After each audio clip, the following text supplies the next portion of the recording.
ఈరోజు మనం చేయబోయే రెసిపీ వచ్చేసి గోబీ ఎగ్ ఫ్రై అన్నమాట. సేమ్ మంచూరియా లాగానే ఎగ్ ఫ్రైడ్ రైస్ లాగానే. బట్ ఏందంటే రైస్ అనేది యూజ్ చేయమన్నమాట. ఇప్పుడు దీనికి కావాల్సిన పదార్థాలు చెప్తా చూడండి. 3 గుడ్లు, సన్నగా తరిగిన క్యాబేజీ, కొత్తిమీర, నిమ్మకాయ, క్యారెటు, అల్లం వెల్లుల్లి ముక్కలు, కరివేపాకు, పచ్చిమిర్చి, తర్వాత green sauce, soya sauce, oil. ఇది ఏ విధంగా తయారు చేయాలో ఇప్పుడు చూపిస్తా చూడు. 3 టేబుల్ స్పూన్ల ఆయిల్ తీసుకోవాలి. పచ్చిమిర్చి,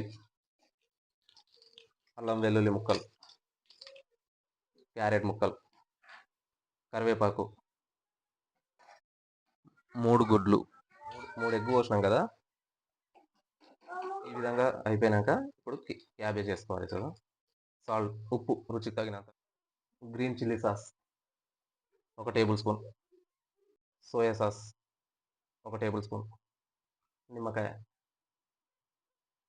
ధనియాల పొడి, కారం కొద్దిగా. హై ఫ్లేమ్ మీద బాగా ఫ్రై చేయాలన్నమాట దీన్ని. ఇలా కలుపుతూ ఉండాలన్నమాట. మొత్తం డ్రై అయిపోవాలి. డ్రై అయిపోయేంత వరకు కలుపుతూనే ఉండాలి. చివరిలో కొత్తిమీర వేసేసుకొని దించేసుకోవాలి. టేస్ట్ మాత్రం సూపర్ ఉంది. ఎగ్ ఫ్రైడ్ రైస్ తిన్నట్లనే. కానీ ఇందులో మనం రైస్ వేసుకోం. చాలా బాగుంది. ఆ క్యారెటు, క్యాబేజీ స్పైసీగా చాలా బాగా వచ్చింది. ఒకసారి మీరు కూడా ట్రై చేయండి. కంపల్సరీ బాగుంటుంది. Like, share, comment, subscribe my channel SS cookings vlogs.